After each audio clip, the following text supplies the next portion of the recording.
You know that feeling, right? When you're the last person at a train station waiting for that final train of the night. It's quiet, a little too quiet. Every little sound seems to echo. Well, tonight, we're jumping into a story about a man who's in that exact spot. But the train that pulls in for him? Yeah, it isn't on any schedule. This is the train to somewhere else. So our story kicks off with a guy named Rahat. He gets to the station at 11:57 p.m. and the whole place just feels off. It's not just empty, it's like all the life has been drained out of it. It's the kind of place where you just know something bad is about to happen. All right, so let's properly meet our guy, Rahat. He's exhausted, he's running late, and he's about to make a choice out of pure necessity. A simple choice that's going to send his whole world flying off the rails. I mean, look at this. It's like a checklist for a horror movie, isn't it? You've got the flickering lights casting these long, creepy shadows. The benches are all empty. And then there's that one detail that's always a bad sign. A random dog just staring at nothing. This is the scene, and that last train is sitting there, waiting. And really, for Rahat, this is just simple math. He's got 3 minutes. If he doesn't get on this train, he's stuck there all night long. There's no big internal debate, just a practical decision. He has to get on. What else is he gonna do? And the second he steps inside, he feels it. That instant shift. This isn't just a quiet late-night train. No, this is different. The air itself feels thick, heavy, colder. It's that first little alarm bell in his head telling him he didn't just step onto a train. He stepped into something else. But here's the thing. He's not totally alone. And this is where that low-level anxiety starts to bubble up into some real, genuine dread. In the corner of the otherwise empty car, there's a girl. She's in a simple white sari, and her face is completely hidden by her long, dark hair hanging down. In a train car this empty, her presence is just loud. You can't ignore it. As the train starts to lurch forward, Rahat can't help but watch her. And the more he looks, the more unsettling it gets. She is completely, unnaturally still. Not just calm, motionless. No fidgeting, no shifting her weight. He can't even see the rise and fall of her chest. It's like she's a statue. So what does his brain do? It does what our brains always do. It tries to find a logical reason. She's gotta be asleep, right? That's the only thing that makes sense. He even tries to talk to her. First a quiet, "Excuse me," then a bit louder, "Hello, you okay?" But all he gets back is just dead, absolute silence. Okay, so this is the real turning point. Up until now, you could argue the fear is all in his head. Well, that's about to change. The journey itself is about to prove that his fear is very, very real. And there it is, the first piece of hard evidence that something is seriously wrong. The train just blows past a station it is always supposed to stop at. It just barrels on through, like the rules don't apply anymore. As Rahat presses his face to the window, the world he knows is just vanishing. That station they passed wasn't just empty, it was completely dark, a black hole where a building should be. That feeling of being isolated and trapped gets so much stronger now. The world outside is gone. And then she moves. But oh man, it is not a human movement. Her head just tilts toward him. But it's slow, it's jerky. It's like a puppet on a string. It's a movement that's just wrong, and it's aimed right at him. Rahat is completely frozen. The panic is real now. And this is it. This is the moment. The quiet, creepy stuff is over. Now, the real terror begins. The threat is about to show its face, and it's going to shatter everything Rahat thought he knew. You know the move. The lights flicker. Once, twice, and then bam. Total, absolute darkness. It's a classic for a reason. For 3 seconds that feel like an eternity, Rahat is completely blind, trapped in the dark with her. The lights snap back on with a hum, and the reveal is just gut-punching. She's not in her seat anymore. No, she's standing right in front of him, so close he could reach out and touch her. She crossed the entire car in 3 seconds of pitch-black silence. She lifts her head, and he finally sees her face. And her eyes are just gone. They're not eyes. They're 2 pits of pure, empty blackness. No whites, no pupils, just an endless void staring right back at him. She leans in, and her voice is just this cold, chilling whisper that seems to crawl right inside his ear. You weren't supposed to get on this train.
You weren't supposed to get on this train.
You weren't supposed to get on this train. At her whisper, he dares to look out the window one last time, and what he sees just breaks his mind. There are no tracks. There's no city. The whole world is gone. The train is just hurtling through a massive, black, empty void. It's not on rails anymore. It's truly a train to nowhere. So after that absolute peak of horror, the story yanks us back with one final haunting twist. It's time to figure out what in the world just happened to Rahat. And just like that, poof, it's over. One second he's in the void, the next he's on the cold, hard concrete of the station platform. The lights are on, there are other people around. It feels like he just woke up from the most vivid nightmare of his life. But the terror feels real. You can imagine him, right? Scrambling to his feet, heart pounding, completely disoriented. He's yelling, "The train! Where's the train?" He's desperate to find some proof that what he went through actually happened. And this is the final chilling moment. A station worker comes over, and Rahat tries to explain, but the worker just gives him this look and says that the last train, the actual last train, left 20 minutes before Rahat even thought he got on his. In this reality, his horrifying journey simply never happened. And that's when he learns the local story, the urban legend. There's another train, a ghost train, that sometimes arrives before the real last one. It doesn't take you to the next town over. Oh no, it takes its passengers somewhere else. To that void Rahat just barely escaped. And that just leaves you with this one final creepy thought. We all worry about being late and missing the train, but what if the real danger is being just a little too early? What if the train that pulls up to the platform isn't the one you are waiting for? Let me know what you think in the comments. And if you're into stories that explore the terrifying things that lurk just out of sight, make sure you like and subscribe. You won't want to miss where we go next. Tonight, we're going to crack open a case file that really blurs the line between a simple tech glitch and something else entirely. It's known as the Riverton Anomaly. It's a story that's been pieced together from classified reports and quiet local whispers, all about a signal that didn't just break the silence, it seemed to rewrite the rules of reality itself. So our story takes us to Riverton, Wyoming. Try to picture it, these long, empty highways cutting through cold mountains, huge, isolated ranches. I mean, this is a place that is defined by its quiet. But back in the early 2000s, that quiet wasn't just broken. No, it was invaded. And it all started at this one precise moment, 2:13 in the morning. In a single jarring instant, every single electronic device in and around Riverton just flickered to life. We're talking radios, police dispatch systems, even hospital monitors. Heck, even old TVs that had been unplugged for years suddenly started to hum, all of them activating at once, with absolutely no power source. So what was going on? Well, it was a single, incredibly powerful signal that had basically hijacked every frequency imaginable. But this was not random static. Oh no. From every single speaker, a voice began to emerge. A voice that was calm, steady, and just terrifyingly human. This was the message. This is what was broadcast into every home in town. Just imagine hearing that. A voice coming out of the dark, telling you not to trust your own eyes. Telling you not to even respond to the sound of your own name. It's way more than a warning. It feels like an instruction manual for surviving a threat you can't even see, but that somehow knows you. Now, of course, this caused immediate chaos for law enforcement. You know, their first thought, it had to be a prank, right? Or maybe some really sophisticated hack. But every single check they ran just came up as a dead end. No official emergency systems were triggered, there were no federal alerts, and, this is the most important part, they couldn't find a source. The signal wasn't coming from anywhere, it was just there. Well, this situation escalated really quickly, from just a strange broadcast to something life or death. And the very first person to fall victim to whatever this was a local police officer named Mark Ellison. So this timeline was pulled from his body camera, and it just documents a complete breakdown of logic. At 3:40 a.m., he responds to a dispatch call that it turns out never actually existed. His camera just shows him standing outside, staring into the empty street. Then he mumbles something about a reflection. And then reality just shatters. The camera glitches, the feed completely cuts out, and the timestamp jumps backwards, freezing on that impossible time, 2:13 a.m. These were his last recorded words. There's something in the reflection, but it's not fully forming. What on earth did he see? Or what did he think he was seeing? It's a statement that suggests reality itself was distorting, right there in front of him, moments before he vanished completely. And then, nothing. Just static. The footage cuts out. Officer Ellison was never seen again. His patrol car was found later, parked perfectly back at the station. The doors were open, the interior was totally untouched, but the driver was simply gone. But this might be the most chilling discovery of the entire case. The video feed was gone, but the body cam's microphone actually kept recording. And on the audio, you can hear Ellison's voice say, "I didn't see anything." But then a second voice, a voice identical to his own, overlaps the first, correcting him, saying, "You saw correctly." It's the sound of a man arguing with a version of himself that knows a much more terrible truth. So after Ellison's disappearance, the phenomenon started to evolve. It wasn't just a broadcast anymore. It was starting to seep into the physical world, infecting the very laws of reality for everyone in Riverton. And this is what people started reporting. Their own reflections were wrong. They were lagging. They were hesitating. You'd blink, and your reflection in the mirror would blink a full second after you did. It wasn't just mirroring your actions anymore. It felt like it was watching you, learning, and then choosing to imitate you. The reflections were no longer a perfect copy. They had a mind of their own. And the anomaly wasn't just stuck inside people's homes. Out on this lonely stretch of Highway 26, a truck driver reported something terrifying. Headlights in his rearview mirror, just floating in the dark, with no vehicle attached to them. And then his radio crackled to life, and that same calm voice delivered a message. It wasn't a threat, it was just a statement of fact. You are not alone on this road. You are being understood. So the investigation, which now involved the FBI, finally managed to pinpoint a physical location that was tied to all these strange events. An old, abandoned AM broadcast tower that had been shut down for years. It had no power, no connection to anything, and yet it was the epicenter of this entire phenomenon. This is what happened in the last moments of the official investigation. A joint team went into the silent, totally powerless facility. But as they moved deeper inside, the dormant equipment started lighting up all around them. Static erupted from every speaker, building and building until one final, horrifying message was broadcast. And then, silence. All communication with the team inside was lost. This was the last message. It wasn't a single voice anymore, but multiple voices, all speaking in perfect unison. And it's a declaration. It's not just watching, it's learning. It's analyzing the most fundamental human behaviors, our hesitation, our fear, and the very act of us observing it. And these are the last words ever heard from the lead agent inside. It's a final, terrified realization. It wasn't a broadcast.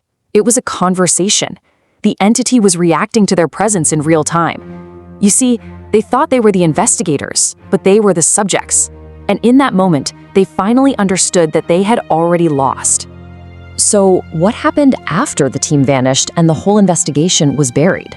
Well, the answer is probably the most unsettling part of this entire story. There was no evacuation. There was no public explanation. Life in Riverton just kept going. The official report is just a masterclass in bureaucratic denial. The case was quietly closed, labeled an unverified electronic anomaly. The documents were classified, and the people of Riverton were just left to live with what they knew was real. The threat was never acknowledged, which means it was never contained. Because here's the thing, the phenomenon never really stopped. It just evolved. The broadcasts are gone, the voices are silent, but the signal remains. It's like a ghost in the machine.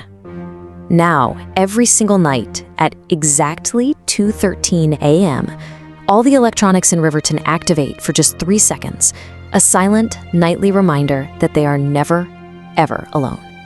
And for those 3 seconds, this single message appears on every screen in town. The learning phase is over. The mapping is complete. All that's left is a simple, chilling statement of fact. We are still observing. And that is the question that just hangs over Riverton to this day. It began by mimicking a simple reflection. But what happens when it masters something more complex? What happens when it decides to mimic us? If this deep dive into the Riverton Anomaly left you feeling a little unsettled, make sure you like and subscribe for more explorations into the unknown. You know, the scariest stories, they aren't the ones you find in books or movies. They're the ones whispered in quiet little towns, about places that have been forgotten by time and, well, forgotten by maps. These places, they exist only in the warnings from locals, right? In those hushed tones of a story that gets passed down from one generation to the next. And tonight, we're going to one of them. So our story takes us to Mill Creek, Ohio. And on the surface, it looks like just about every small American town you can imagine. But, you know, underneath all that peace and quiet, there's a dark secret just festering. I mean, just picture it for a second. Perfectly manicured lawns, friendly neighbors waving hello, that comforting quiet of country life. It's the kind of place where you think nothing bad could ever happen here. And that's the illusion Milk Creek wants you to believe. But if you ask one of the residents about that old house on the edge of town, the friendly smiles just vanish. The conversation just stops cold. It's the one thing they refuse to talk about, a kind of collective memory they've all tried to bury. All the locals call it is the ghost house. It doesn't have an address, there are no records, no deeds, absolutely nothing to prove it even exists on paper. And yet they know. They know it's been standing right there, just watching, since the late 1800s. And for decades, that's all it was, really. Just a local legend, a ghost story. But then, in 1958, an outsider came to town looking for answers. And his investigation, it would uncover the first and the last piece of truly chilling evidence. This was a journalist named Tom Miller, and he was absolutely determined to uncover the truth. We actually have an entry from his diary. It's his very first impression. The moment he stepped over the threshold, you can already feel that dread just starting to creep in. So, Miller decides he's going to stay the night. He sets up this old reel-to-reel tape recorder, hoping to capture any strange sounds. And at 2 o'clock in the morning, he gets something. But it wasn't a creak, it wasn't a bang, it was a voice, a dry, disembodied whisper, repeating just one single haunting word. The next morning, Tom Miller was gone. The only things he left behind in that silent, empty house, his diary and his camera, sitting right there on the dining room table. The police, of course, they developed the film. They were hoping for a clue, a lead, anything at all, but the entire roll was blank. Except for one single horrifying photo at the very end. It was a picture of Tom Miller himself. His face was just a mask of pure terror. His eyes were wide and completely empty. And if you look closely, you can just make out the shadowy figure of someone standing right behind him. He was never, ever seen again. But here's the thing. What happened to Tom Miller? That wasn't the beginning of this story, not even close. It was just another chapter. To really understand what happened to him, we have to go back, way back to 1923, and the very first family to call that house their home, the Harris family. So for the first week, everything seemed totally normal. But then, the neighbors started hearing things. Footsteps when nobody was supposed to be walking around, the sound of wood being chopped in the middle of the night. Then came the final night. The youngest Harris boy, he was just found standing out in the yard staring, completely vacant at the house. And the next morning, just silence. The entire family had vanished. Right before they disappeared, a neighbor actually saw the boy and asked him what was wrong. He didn't scream, he didn't cry, he just pointed to the house and whispered something. And these were his last words. So you have the Harris family, and then you have Tom Miller. Their disappearances are what really cemented the house's reputation. And ever since then, it's just remained empty, like this dark stain on the edge of town. And this is the part of the legend that really keeps the folks in Mel Creek up at night. See, if you're brave enough to drive by and look, the house always appears dark, abandoned. But the locals, they know better. They know someone is always inside, always watching, always waiting, right there at the dining table. So that's the real question that hangs over this whole story, isn't it? What really happened to them all? Are they ghosts, just doomed to haunt this place? Or is the truth something far, far worse? Because here's the thing everyone gets wrong. The people who enter that house, they don't become part of a ghost story. They become residents. Thanks so much for watching. If you want to dive into more stories from the shadows, you know what to do. Make sure to like and subscribe.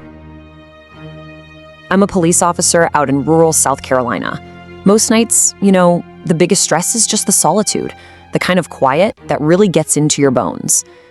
But I learned something out there. Some silence isn't empty, it's waiting. And that night, I found out exactly what that silence was waiting for. Turns out, it was waiting for me. Night patrol out here, it's a different kind of job. You're not just watching the roads, you kind of become a part of the emptiness. The only real threats are usually somebody speeding, or maybe a deer darting out from the pines. The job is stressful because you're so alone, but you never really think that the loneliness itself could be the threat. So the temperature had really dropped, The air was biting cold. I was just cruising down Highway 178. And out here, there's no glow from a town over the horizon.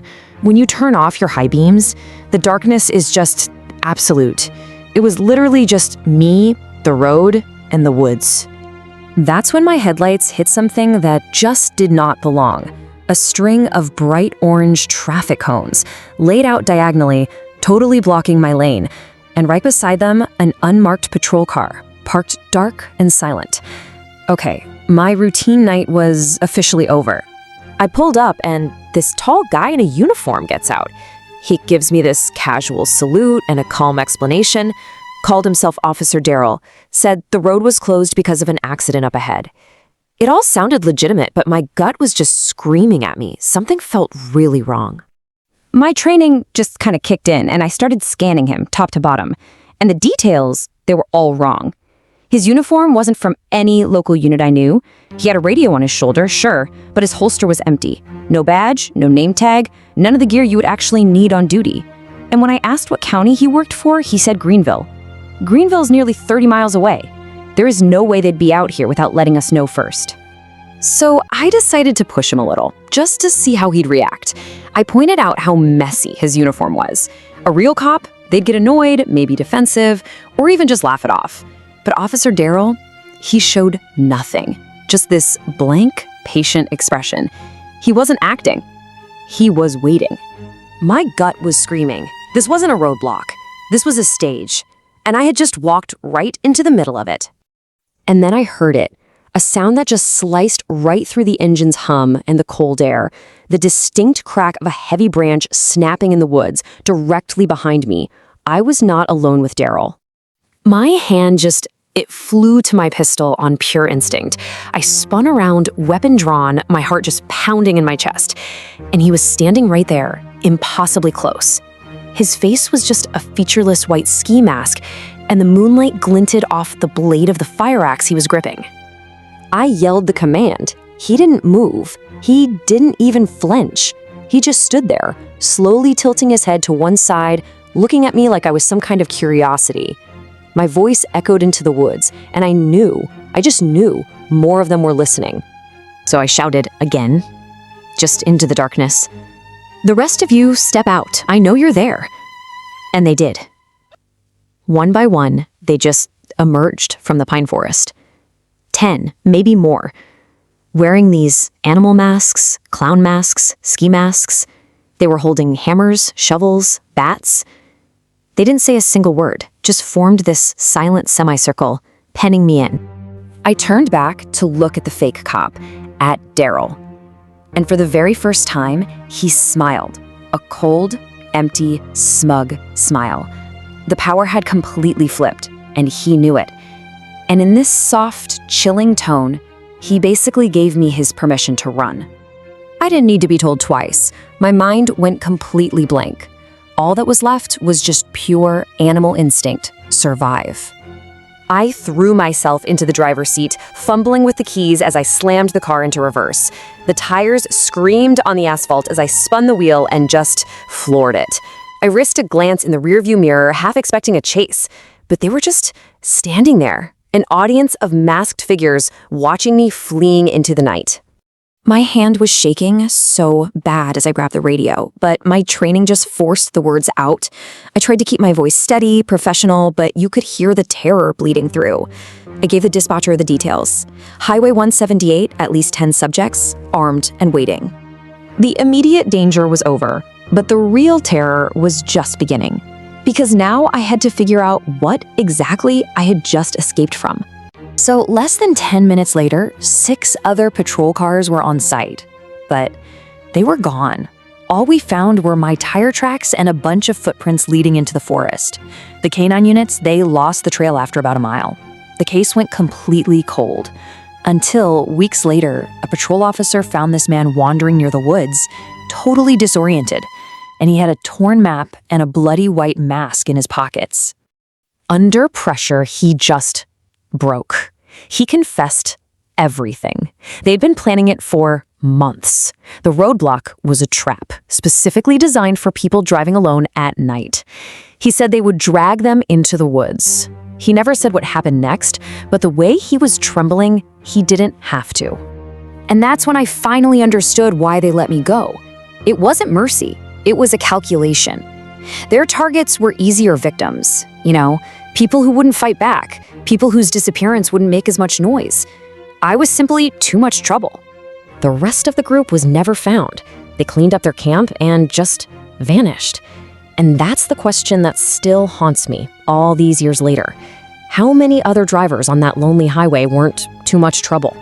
So I want to warn you, not everyone in a uniform is representing the law. Not every roadblock is for your safety. Please be vigilant, because by the time you realize you're in a trap, it might already be too late. Stay safe out there. If you found this story as compelling as I did and want to explore more accounts like it, make sure you follow our channel for future investigations.